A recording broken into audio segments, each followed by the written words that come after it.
Hello there, it's Take Two with Jerry and Debbie on EWTN Radio. Good to have you with us as always. Thanks for making a little bit of time. We hope you can stay for the whole show. I'm Jerry Usher along with Debbie Georgiani. Thanks to the show team, Rich, Jeff, Ryan, the Michaels, sometimes screening calls, and the affiliates for carrying the program. Debbie, we are going to do a part 2 from yesterday because there were so many calls that we didn't get to at the end of the program. We are doing quite a few part 2s. Thank goodness the after show is coming. We need to do something about that. In mid-June, folks. Get ready for that. June 14th on our 4-year anniversary, we'll be launching the after show so we can continue the conversation when we have these really hot topics that everybody's interested in and has something to say about. So yesterday's show was, Is Your City Dying? This is part 2 of that. We're talking about the situation in our cities where the increase in homelessness and people that, seem like they're really in need. And we're talking about, has that changed the dynamics of your city?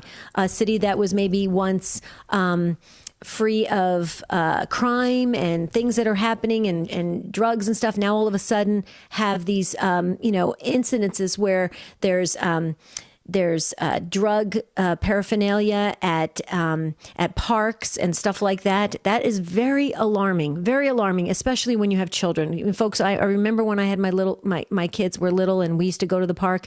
That's the last thing you want your child to pick up is a dirty needle or get stuck by a needle or something like that. That, first of all, is very dangerous.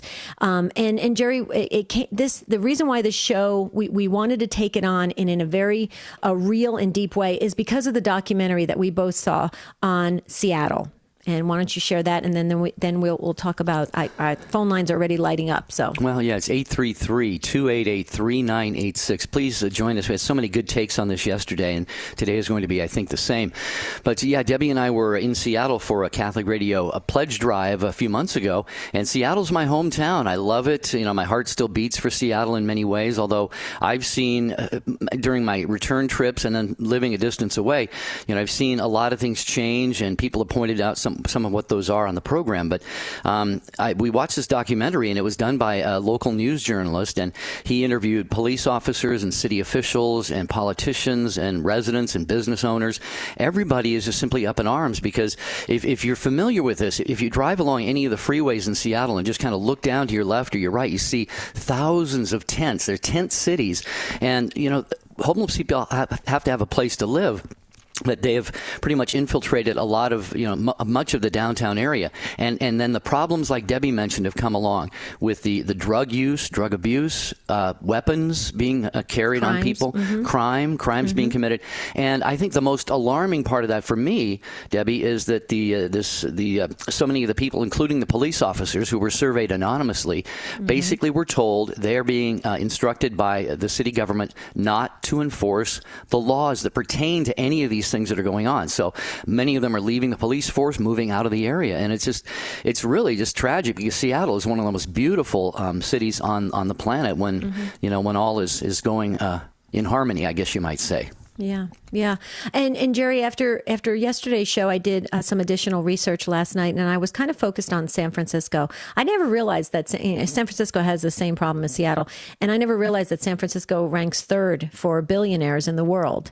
I didn't realize that. And yet there's between 8,000, depending on people coming through San Francisco, 8,000 to 20,000 homeless in the area of San Francisco. And I'm thinking, okay, something's wrong with this. This should be taken care of.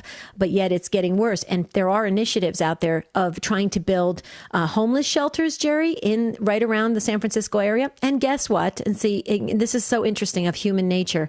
We want this problem to go away, but yet people in the neighborhood don't want a homeless shelter being built because they don't like the effects of that and how it looks and for their property values and stuff like that. Okay, what's the answer, folks? I mean, see, this has really changed my view on things because I'm thinking, do we want the homeless to be helped or don't we? I mean, and if there are initiatives out there, we should be behind it to help it, not be trying to fight it because it's going to hurt what we think we have obtained, our possessions. Very interesting, Jerry. I've learned a lot overnight, and it's very disturbing, I have to tell you. And there's been poverty, since Jesus's time. So we know there's always going to be people that are less fortunate that are with us, we have to figure out what to do about it. And this is the good conversation we had yesterday, and hopefully we'll continue to have today. 833-288-3986, especially if you're from, say, Seattle. I mean, Portland is like this in many ways, and I love Portland. I'm from Seattle. I lived 18 years in Portland, so I still love the Pacific Northwest. But has some of this started to show itself in your town, in your city? Maybe it's already very well along where you live.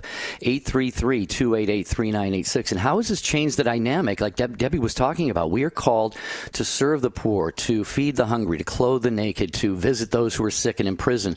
But it seems like in some cases, and definitely in the case in Seattle, Debbie, the quote-unquote homeless problem, it's crossed a line, like I said, into very dangerous and very criminal behaviors in many cases. So say you're a young family, you're a mom and a dad, excuse me, and you're trying to raise your kids to be conscious of the homeless and the poor. Do you take them into an environment like that? I don't know. You probably, if you live in the suburbs, you just find some kind of a local St. Vincent de Paul and donate your time or something and not risk some of the things that might happen. So it really is tragic because it kind of ties our hands in many ways when it comes to helping and ministering to those who are in true need, because these people are absolutely in very, very real need. That's right.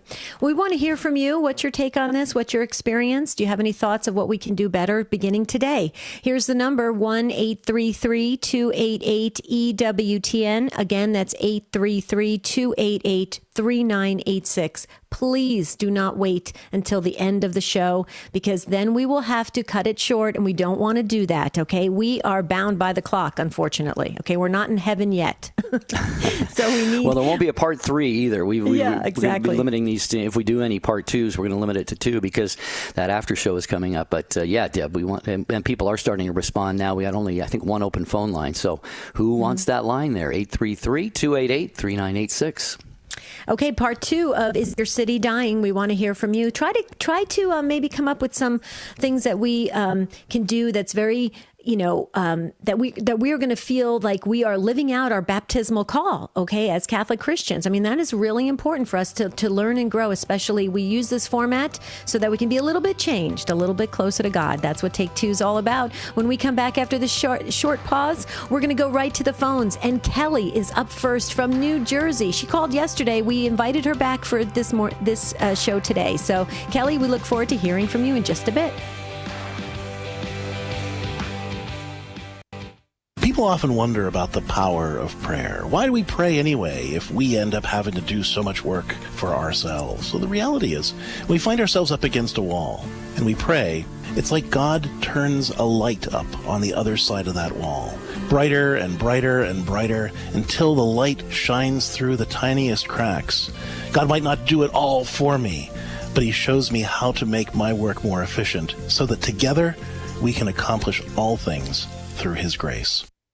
Hi, I'm Doug Keck. This is an EWTN bookmark brief. I just finished speaking with Al Smith, compiler and editor of The Cries of Jesus from the Cross, a Fulton Sheen anthology published by Sophia Institute Press, available through our EWTN religious catalog, EWTNRC.com.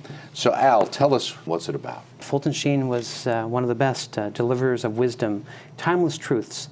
And this anthology contains classic works that many people are familiar with, but there's 3 lost works in here that many people are interested, books that haven't been seen in 80 years. The Rainbow of Sorrows, the 7 Virtues, and the 7 Words to the Cross. The Cries of Jesus from the Cross, a Fulton Sheen anthology. We all love Fulton Sheen, Sophia Institute Press, available through the EWTN religious catalog, EWTNRC.com. Look for the entire interview I did with Al, coming soon on the network. This has been a bookmark brief. Thanks for stopping by.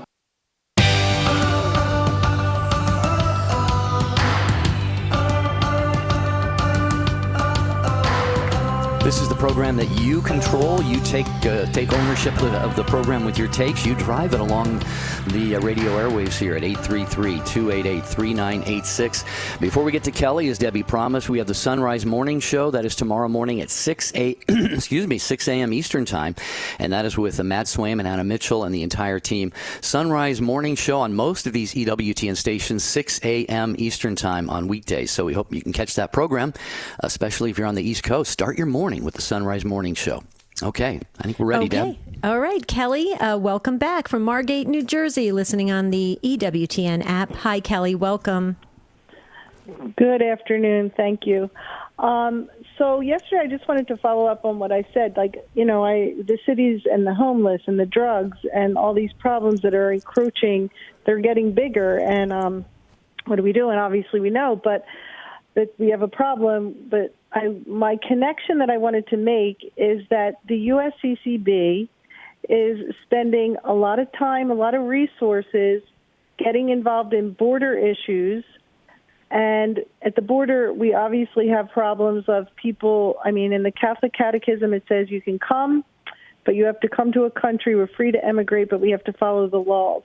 So when there is deception in coming into the country or deception in getting onto resources that belong to the American taxpayers, we have to be careful with that. And I say, why isn't the USCCB focusing on the concept of subsidiarity and helping Americans and helping American children to be educated in Catholic schools? And there is a reason, and that the USCCB does receive government funding from kind of globalist agenda organizations in the immigration thing, so it can get very shady there. And I just want to bring that up, as the leadership of our church has often, in the USCCB, has had progressive agendas behind it. We need to focus on, we have a lot of problems. We need our church to help, and our culture, and we also have the human trafficking and the drugs. And I just see the focus in the wrong direction coming from the USCCB and the leadership of our church. And the reason our culture and the breakdown of families and all these lost people and homeless people without the connection is also a failure of the church to not lead. We haven't led for years, and we as Catholics have been misled. So it's time for us as Catholics to really face the wolves and the destruction of our church and stand up and know that our leadership has failed us. And as Catholics, we need to step up and just see the truth and stop living in, kind of like, let's not clutch our pearls and go, oh my, this is so hard. No, let's stand up and defend our faith. Right. That's all I had to say. Well, okay. So Kelly, we can't let you go yet. Let me just follow up with a couple things. So just for our listeners' sake, because everybody's going to be Googling subsidiarity and when you use that term. So let me just make sure I have it clear. You are saying that the principles of subsidiarity of the fact that, taking care of things locally, we should be taking care of what's happening right here in our backyard, right at home, at the lowest level of authority. Correct, Kelly? So you're saying, right in our neighborhoods, right in our Catholic schools, in our diocese, we should be taking care of our own, and before we start, globally going out there and trying to ask for assistance or some kind of blanket kind of program or something, right, Kelly? Is that what you're saying? Correct. Okay. That's our principles. Right, exactly. Oh no, I was doing that for the listener's sake. So here's what I want to ask you. I agree with that, because I think that a lot of Catholics, we are taught to follow. We're taught to follow, and that's a good thing. That is a good thing. But but on the same tone of that, when we see things happening in our own diocese, in our own neighborhoods, we are hesitant to say anything. We may jump to another parish because there's a Catholic parish just a couple miles down the road, and we forget about what happened in the previous parish. So I think it is time, Kelly, and I will tell you so that you can feel confident in this, that there are a lot of cardinals standing up for very similar to what you're saying. So you're not alone in this. For instance, I'll give you an example. Do you follow Cardinal Sarah from Africa? Okay, perfect. He is one of my favorite. I love the man. I just told Jerry a couple days ago, I love that man. If he's ever in Arizona, I'm going to be the first one in line to see him. And he speaks very pragmatically and balanced and fair about what we are to do as Catholic Christians with, immigration and migrants and everything. So, there are a lot of people are speaking up, but I do agree with you that we have sat quiet in our neighborhoods for too long. And we've watched Catholic schools close right in front of our eyes. We've seen parishes crumble. We've seen priests having to take care of 2 and 3 parishes. We have to stand together as Catholic Christians. And Kelly, I've been in this ministry for a very long time. And I just wanted to say that this is a hard thing for us as Catholics because we're not big on standing together. I once tried to do a Catholic business directory and nobody supported the Catholic businesses. And these were other Catholics. And it was really bizarre to me. You could do that in any other denomination and people would support one another, but not as Catholics. So I do think we have to fundamentally go back to the beginning and really work on this in our own families and communities. What do you think about that? I'm trying to come up with some ideas for people to start working on it right now. Well, what I want to say is that my bishop at Camden, New Jersey, his whole bishop appeal was on immigration, helping the immigrants. And I'm like, there has to be needy Catholic families in our parishes locally. It's such a distraction. And so not to be a smarty pants, but, if these bishops that are really back in this progressive globalist agenda, which is really what it is, it's a globalist agenda, really care about these other countries, which are valid, then I suggest that they take a rotating 6 months and go and help these countries and go evangelize. But they won't leave their seats of honor. They'll just keep begging money under this globalist agenda. It's not helping our church. It's not. It's just reality. And aside from Sarah, there's Brandmuller and Mueller, and there's Bishop Athanasius Snyder, who are wonderful to listen to. They're the true leaders of our church. Right. And I'm just putting that out there. Yeah, no, Kelly, thanks for calling back. I'm saying things that are radical, but they need to be said. Well, they do, and you're bringing up a lot of good things. I just want to, Debbie, I can't add to what she said at all. I would say you're right. There's definitely the fact that the bishops in our country, not just in the United States, but many of them around the world, the bishops' conferences kind of gravitate toward those causes that are trendy, those agenda items that are maybe a little more trendy or politically correct sometimes. And that's, it's unfortunate that they do that, and they may lose sight of, the flock that they already have to a certain degree anyway. But I wanted to go back to what you first said, and that is the whole idea of subsidiarity. And to me, what I'm part of what I'm gleaning from you, Kelly, is that the problem happens on the macro level because it's allowed to happen, or on the micro level because it's allowed to happen on the macro level. In other words, people who are in this country illegally and have broken laws and so forth, for them to do that to get into the country, then it's going to be a smaller thing in some cases for them to maybe break laws on the streets of a major city or something like that. But I'm not saying that this is all, immigration related, because obviously there's a lot of, non-immigrants who are on these city streets as well. It's a huge problem, Debbie, but... It is a huge problem. And Kelly, you know what? You're not saying anything radical. You're speaking the truth, and you've done your homework. You've done your research. Okay. There's nothing, you obviously love the Catholic Church so much. You can hear it in your voice. Okay. And you want the best for all of us. And so do we. And I think I go back to Mother Teresa, Kelly, tell me if I'm wrong. I go back to Mother Teresa. She says, let's start in our homes and branch out from there. And you watch how we can change the culture. Mother Angelica said the same thing. If we Catholics would truly be Catholics, we could change the culture. Would you say that that's where we've got to start? I want to give our folks something to start with today, Kelly. Yeah, amen. And that's it in a nutshell. We need to stay within the principles of what's moral, what's immoral. We can't support immoral causes, and we have to live by the principles that are already in our church. And we can't be misled by literally wolves wearing Roman collars who have different agendas than the true agenda of the church. We have to be able to distinguish them from a true holy priest. Yeah. Kelly, thank you so much. I wish we had time for all of your thoughts on yesterday's program. We just ran out of time, but we're so glad that you called back today. We appreciate that and ask you to keep us in your prayers, and we promise that we will do that for you. And I know together, Kelly, with all of us here at the Take Two family, we'll all be praying for godly, just, and compassionate solutions to all of these things that we're talking about. So thank you, Kelly, for your call. Appreciate it. Yes, thank you so much, Kelly. And you can continue to email us. Let's keep the conversation going. You have our email, and hopefully we're responding in a timely manner. So thank you, Kelly. And one other thing I just want to say, I got to put a plug in for my bishop. I just have to. Everybody loves him. He's amazing. Bishop Olmsted. He's strong. He comes out really, I mean, he's incredible the way, and you talk about somebody who's going to speak the truth. He doesn't really care what, backlash he gets. He's going to speak the truth. And, he worked for John Paul too. So he worked for a saint. I mean, that's pretty cool. So I'm very proud, and we're a border state, so we're dealing with a lot. And pray for all of us, because it's a tough situation to be in. Thank you again, Kelly. Thanks again. Diana is next in St. Joseph, Missouri, listening on Catholic Radio Network. Hi, Diana. Welcome to Take Two with Jerry and Debbie. Hi. How are you today? Pretty well, Diana. How are you?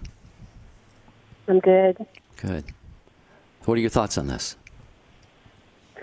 Well, I live here in St. Joseph, Missouri, and worked as a case manager, and we opened up a day center 2 years ago, and everything seemed to be going fine. And then we opened up a night shelter, and come to find out, we was having people coming in from out of state and out of town moving to our area. The area in which all this is campused at is not fenced off or anything. The neighbors have all kinds of trouble with drugs and needles and trash and just people mouthing off and, just causing all kinds of trouble in that area. I noticed the other day when I was down that way, there's several homes and apartment buildings for sale because people are moving out of that area.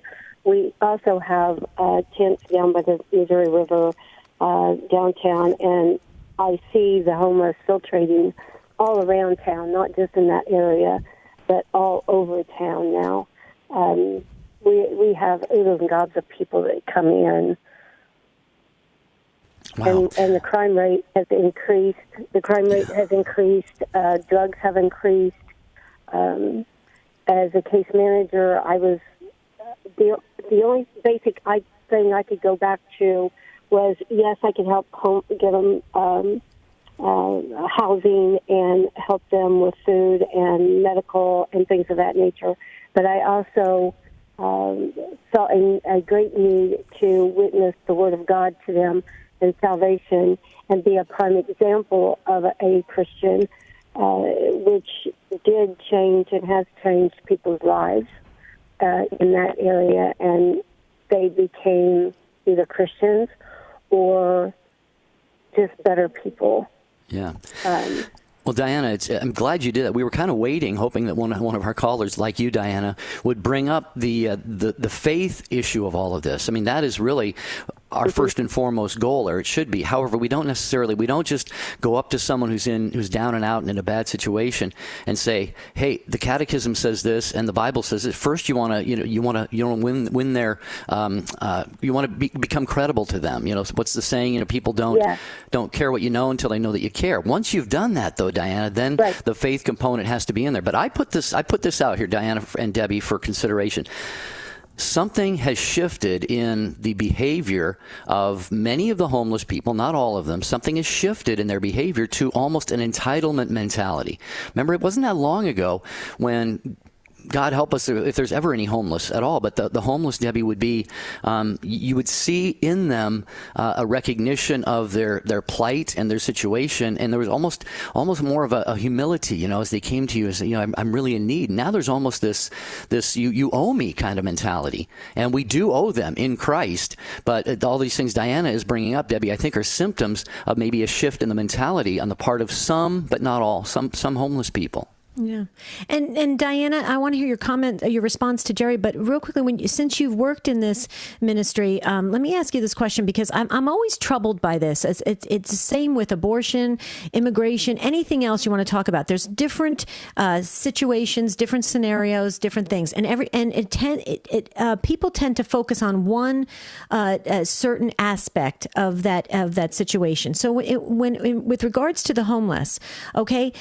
I just read a study last night that there are a lot of folks that they really want to get off the streets. They don't want to be on the streets. This is something they were put there by a bad situation, a domestic violence situation or something like that, or that, something happened in their life tragically, or an illness, a medical illness that they couldn't pay for. And so now they're on the streets. Some people are resigned to living in their RVs, and they said, you know what, I'm checking out. I don't want to be part of this society. And then there's others that have brain health issues that are on the streets being uncared for. I'm just curious, Diana, what's the percentage of what you saw in those 3 years, and what can we do? Because we make these generalizations or these judgments, if you will, because it's sort of a judgment when we're going to offer our services.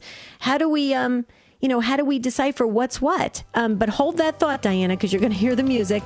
We got a break coming. If you can hang on, I'd really love to tap into that. I think this is going to be interesting, Jerry. This is Take Two with Jerry and Debbie. Is Your City Dying? Part 2 today. We want to hear from you at 833-288-3986.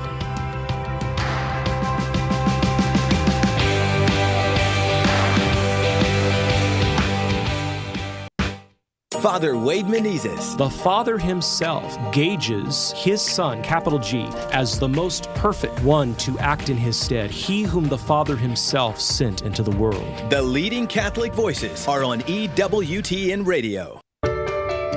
Post your intentions on the prayer wall on Jerry and Debbie's website. To get there, just click on the bright yellow J&D logo at take2show.com. Jerry and Debbie personally reply to every prayer intention that's posted. Others will also offer you their prayer support. When there's something important you want prayers for, post it on the prayer wall on Jerry and Debbie's site. Visit take2show.com, click on the J&D logo today.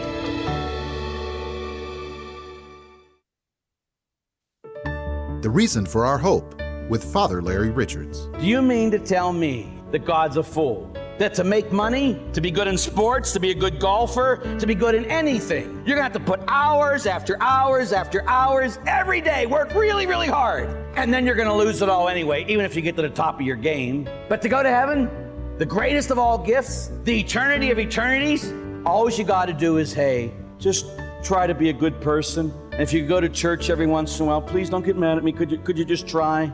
Let me give you a hint. If you want to be a man, then be a man about God. If you want to be a man, then you got to sit there and say that it's going to take me time.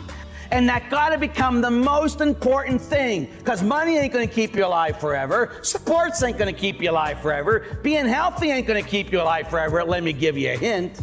Nothing will keep you alive forever except for God. Hi, this is Janet Williams. We embrace the essence of feminine spirituality on Women of Grace tomorrow at 11 a.m. Eastern here on EWTN Radio. Now, back to Take Two with Jerry and Debbie.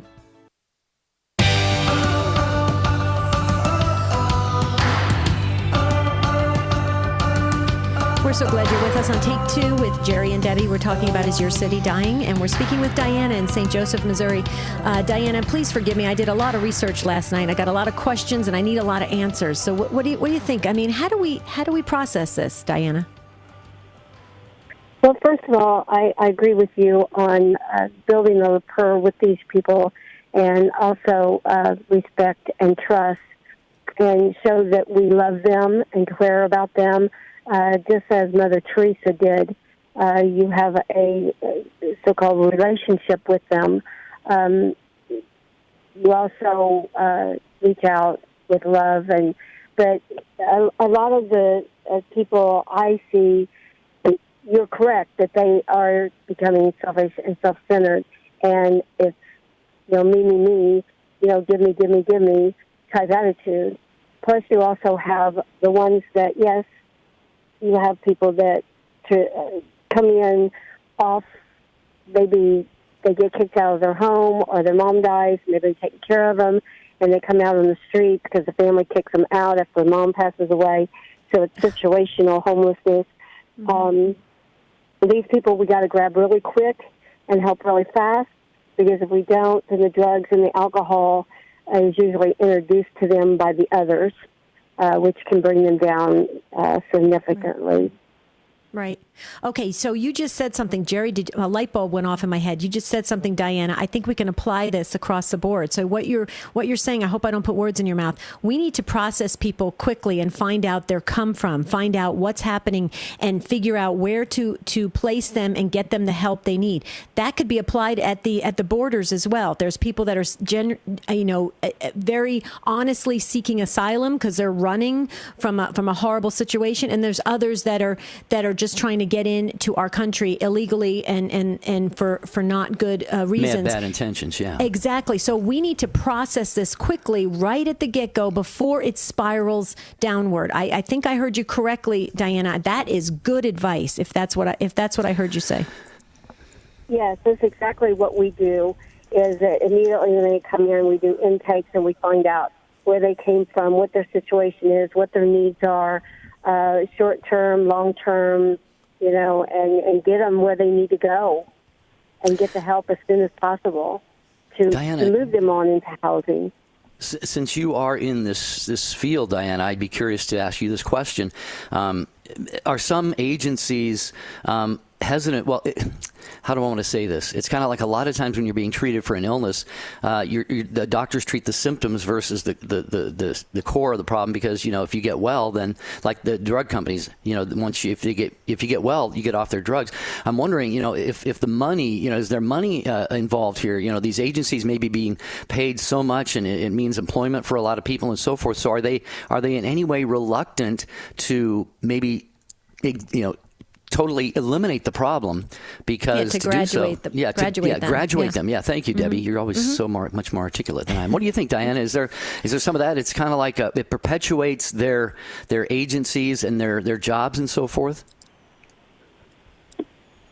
What I see, in my personal opinion on all that, is number one is to get in spiritually and help them understand that they are loved and they're cared for, and to help them in their core, in their root, to get them grounded in God's Word, and then they can see a light. Then they can move forward and up. Yes, other agencies kick in and help out tremendously on things that they need, and we all internet together, to help them. But I believe personally, if you can get in and spiritually witness to them and to their soul and to their spirit and get this in their mind, then they can see a light. They can see that there's something better, there's something more, right, spiritually. And then we move into the physical realm of being able to help them even more, because they have faith, they have belief, they have something to start with. But see, Diana, you ministered to their soul. You were doing it as a ministry. In my humble opinion, I think that's what we are called to do, to be Christ to them, exactly what you are doing. And I just want to thank you for that, because you clearly you are in it for a soul ministry. And I just believe there's going to be great rewards for those folks that you encounter here on earth and for all of eternity, possibly, and possibly for your own, salvation. It's a beautiful thing. So keep up the good work. We're in prayers for you, because, you're in a tough ministry, but hopefully with prayers, you can be sustained in it. So thank you, Diana. Yeah, God bless you for what you do. And thanks for calling the program as well. It's Take Two with Jerry and Debbie talking today, part 2 of yesterday's program. The documentary Seattle is Dying. If you haven't seen it, you can look it up on YouTube. There's a link to it on the take2show.com website. What's happening to our cities? There's so much. There's always been homelessness, but now a lot of dynamics have changed. Much crime, certainly drug abuse and drug selling and a lot of illegal things going on and theft, millions and millions of dollars a year being stolen. I mean, the Seattle is Dying documentary, Debbie, you recall, it showed the security cameras in some downtown clothing stores and stuff, people just walking right in, grabbing a whole armful off the rack and walking out the door, and the store owner trying to, sort of bang them over the head a little bit, and the people just walk out, so. Oh, my goodness. Yeah, 833-288-3986. Go ahead.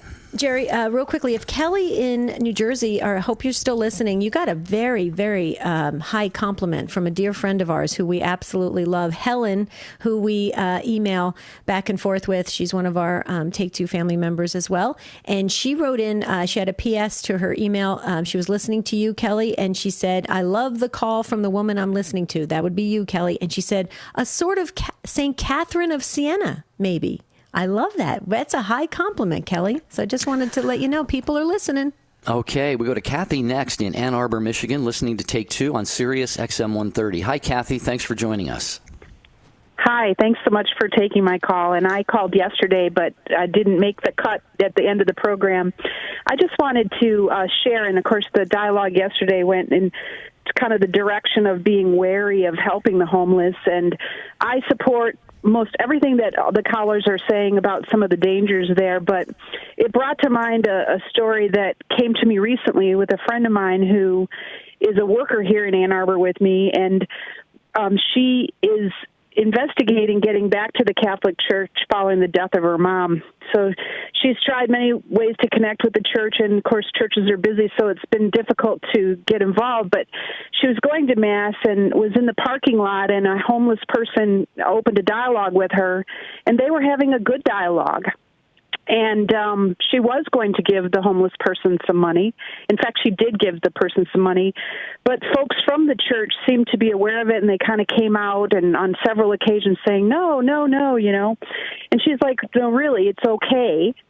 And the next thing you know, the police are called, and she has to sort of remediate with the local police in Ann Arbor that, this is fine, I'm doing what I want to do.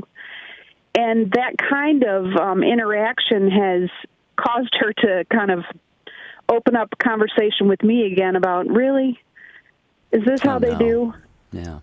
And so while we know that there are all manner of different elements to homelessness, and again, I'm not disagreeing with anything that some of the more expert callers are saying, there's got to be some opportunity for people to do what they want to do when they want to do it. Right. And going polar one way or the other can't be the way, because we never know when we're actually entertaining angels. And people want to express their Christianity, their Catholicism in a way that feels comfortable, and it may be to a homeless person in a parking lot. Yeah. Absolutely right, Kathy. You know what? The scripture verse that came to me just hit me over the head like a brick. It's actually a couple verses, Matthew chapter 19, verses 13 and 14. Then people brought little children to Jesus for him to place his hands on them and pray for them. But the disciples rebuked them. Jesus said, "Let the little children come to me and do not hinder them, for the kingdom of heaven belongs to such as these."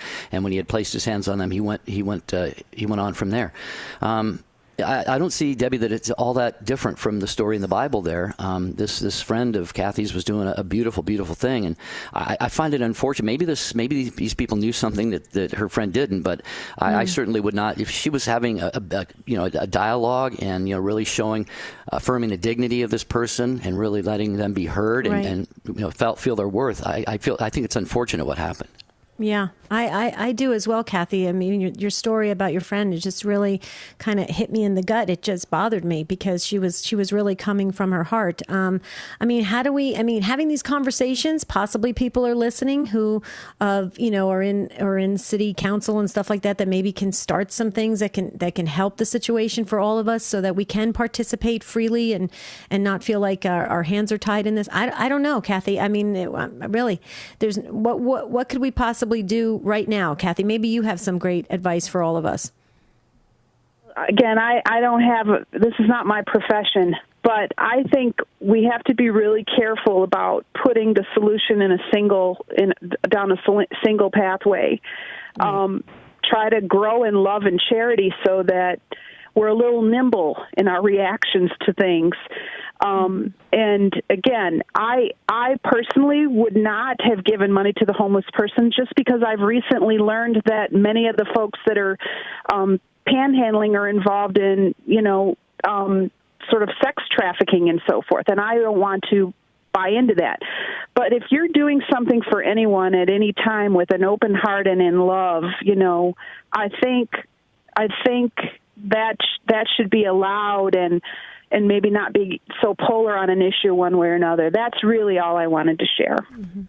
Because now we need to try to let this person know that this single incident is not a reflection of how the church operates. Right. Well, it's a double-edged problem, actually. Mm-hmm. First of all, the homeless person was potentially dishonored and disrespected. And now your friend Kathy is questioning, whether she wants to become Catholic or not. So it's unfortunate on a number of different fronts. But thank you for sharing that. Thank you, Kathy, so very much. I just have to share this, Jerry. This just came in via text. One of our wonderful anonymous Take Two family members, I'm going to keep it anonymous. She was sharing that she was homeless for many years, and her first job after being homeless was actually being a counselor at a homeless shelter. So see how God uses people, who have gone through experiences as a case counselor at a homeless shelter for women and children, and this person who I love. She's perfect for that. And so she was able to use her life experience to help others. But something that she said, Jerry, I just wanted to share because it goes back to Diana's call.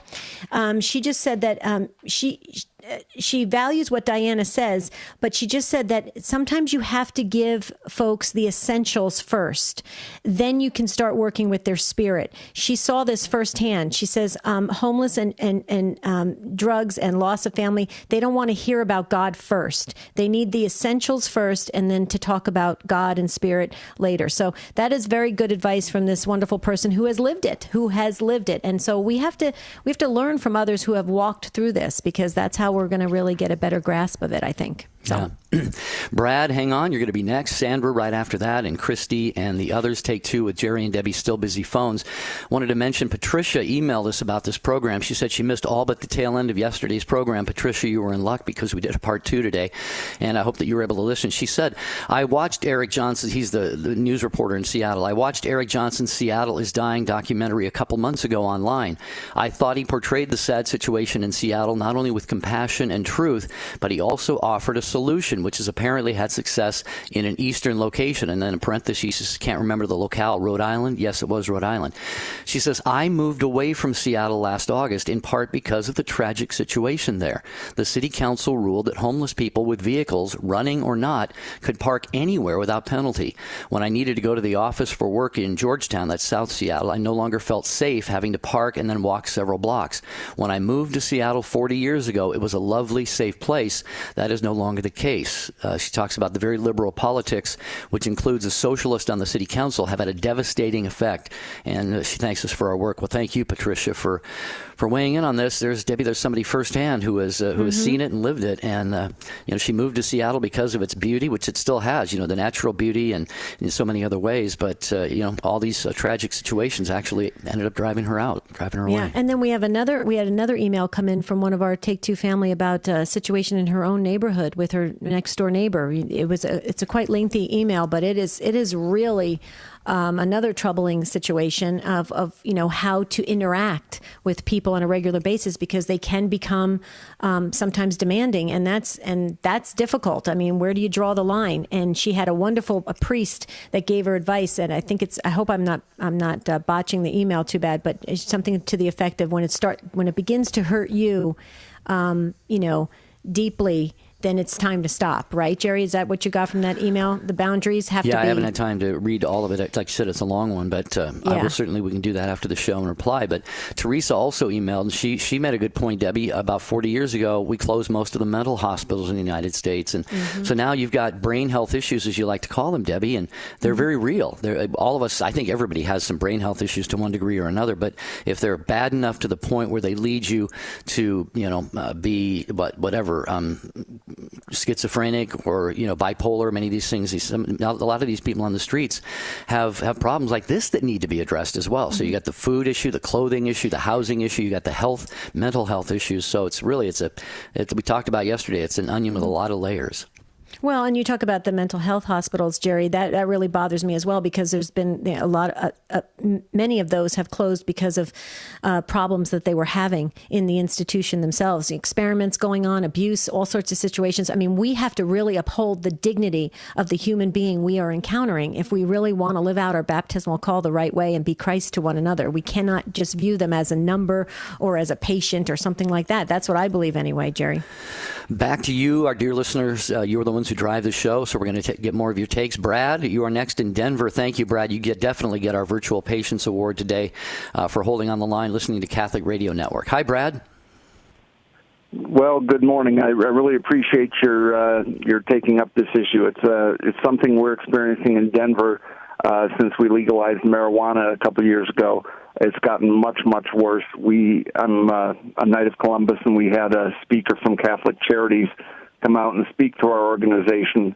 And yes, he indicated that the legalization of marijuana has definitely led to an increase in homelessness in the Denver area.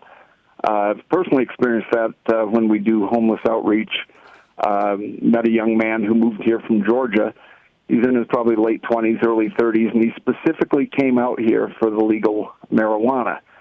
He had an uncle who lived in a very nice neighborhood in a suburb of Denver, and his uncle would not allow him to do that, so he just moved out and said, I'd rather be homeless than to have to live by the rules of my uncle's home. And he just, as he put it, I'm just too devoted to the plant, as he called it.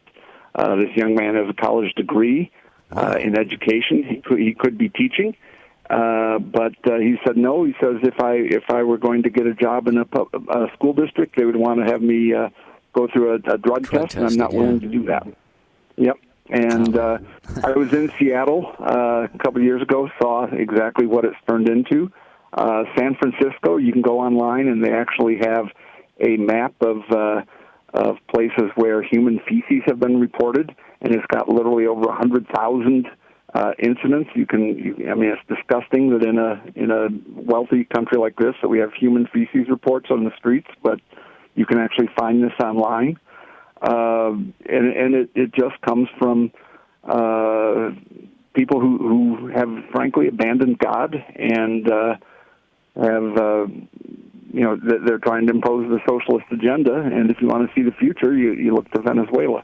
Now there is a solution to this, and it's one we have implemented here in Denver, and it works great. Now I will tell you though, it's a limited solution that only works for single men. Okay, it does not work for women with children, which is a different sort of situation. But this does address it with single men.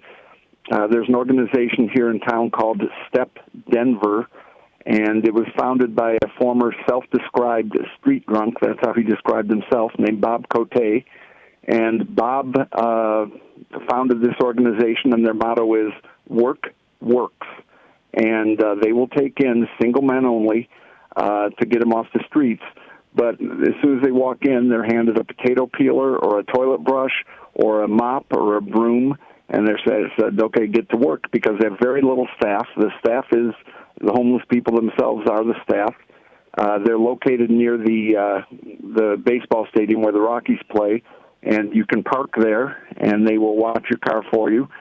You can also get your car washed and detailed for a fee there, and the homeless men will do that. If you have odd jobs that need doing around the house, or you've got a garage that needs to be cleaned out or something, they will send a crew to you. But you don't pay the crew, you pay the organization, and then you fill out a report card on the crew. Did they show up on time? Were they polite? Did they work hard, etc.? And then the crew members get paid based on the report card and so forth. And so they say work works, and there are hundreds and thousands of people that have been taken off the streets, and a lot of them will never go back to the homeless lifestyle. Now, they are subject to random breathalyzer at any time. That's just part of the deal when you live there. You're also subject to random urinalysis at any time. So it's not a place that you can go if you want to continue your lifestyle, drug and alcohol lifestyle. Right. But for those who truly want to get off of it, it really does work for them. And Bob always used to say, Bob Cote, the founder, that if you give money to a person like he was at the time, he says you're helping them commit suicide on the installment plan.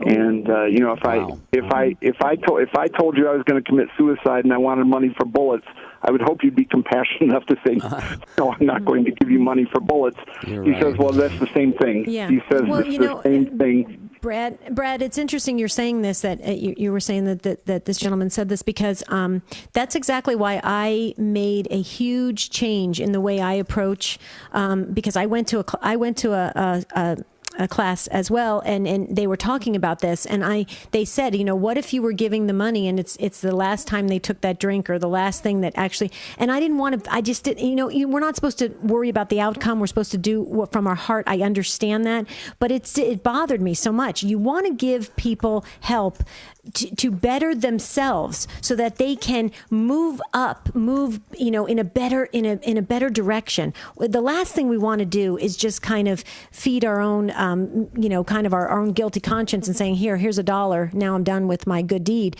So I love this program, and I'm hoping that others are listening, because this could be for everybody, for women's shelters, for families and stuff. I mean, this could be huge. Could you email us some of the info on this at take2@ewtn.com, Brad? If you just go to, I'm not associated with the organization other than as a donor. Okay. But if you just Google Step Denver, and okay. That's all you have to Google, and you'll find it's probably stepdenver.org. It was one time called Step 13, but they've rebranded, changed the name, and so forth. But they do a fabulous job, and if you want to write a check and know that it's going to be used to actually help people, and know that it won't be used for meth or alcohol or pot or whatever, you can write a check to Step Denver, and they will not be using it for alcohol or anything. I'll just give you two quick stories about Bob. Brad, forgive me, Brad. If you don't mind, Sandra in Denver, she has something for a women's program, too. And we've got exactly 2 minutes before the closing music. Email those to us, Brad. We would love to see those. But you pointed out something wonderful for the men there in Denver, and other areas can maybe copy this. Sandra, we want to get to Sandra in Denver. Brad, God bless you for that. Sandra, Sirius XM 130 listener, we wanted to get you on. Got about 90 seconds, Sandra, but you've got something that is working for the women in your area as well. Hi, Sandra. Hi. Thanks for having me on. So, the program here is called the Women's Bean Project, bean like the beans you eat. And they take a class of women in, usually about 60 to 90 women. They have to apply for the program. It's a very comprehensive program, so their first step is to get them stabilized. And they make sure that their kids have daycare while the women are in the program, that they have a safe place to live. Mm-hmm.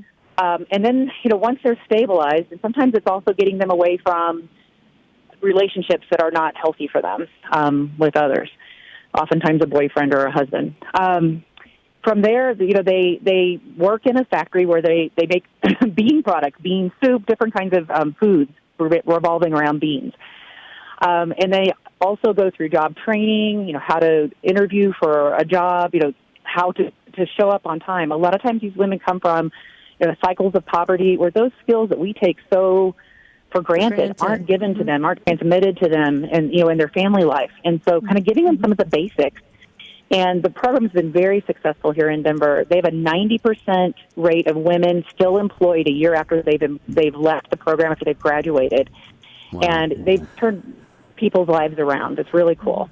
Wow. And that's in Denver as well. Yeah. I was going to say, Sandra, just like we invited Brad to email us with detail, because you know what happens, Sandra and Brad, Debbie, we know this, it happens all the time. People hear something mentioned on the show they're excited about, they're going, where can I learn more about this?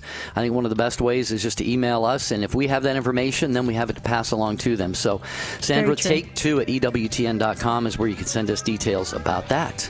Yeah, this has been a very, very productive show. Thank you so very much. You gave us good tools, good advice, good experience, good takes. So we really appreciate it. More are coming in. We will read everything. And just thank you so much, folks. You are awesome. You want to make a difference. You are living out your baptismal call. That's a beautiful thing. Tomorrow we're going to talk about Martha and Mary, Jerry. Yeah, are you more like Martha or Mary? Are you kind of active and busy, or do you prefer contemplation? I think we're called to be a little bit of both.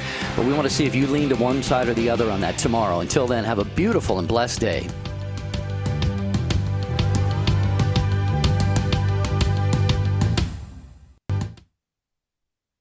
This is the home of Cresta in the Afternoon, Father Larry Richards, Morning Glory, Marcus Grodi, and Mother Angelica. Hey Alexa, how many ways can I get EWTN? You can get EWTN on television, via cable and satellite, on Apple TV, Roku, Amazon Fire, and Google Play. You can get EWTN radio in your car on Sirius XM Channel 130 and on the go on any mobile device with the EWTN app.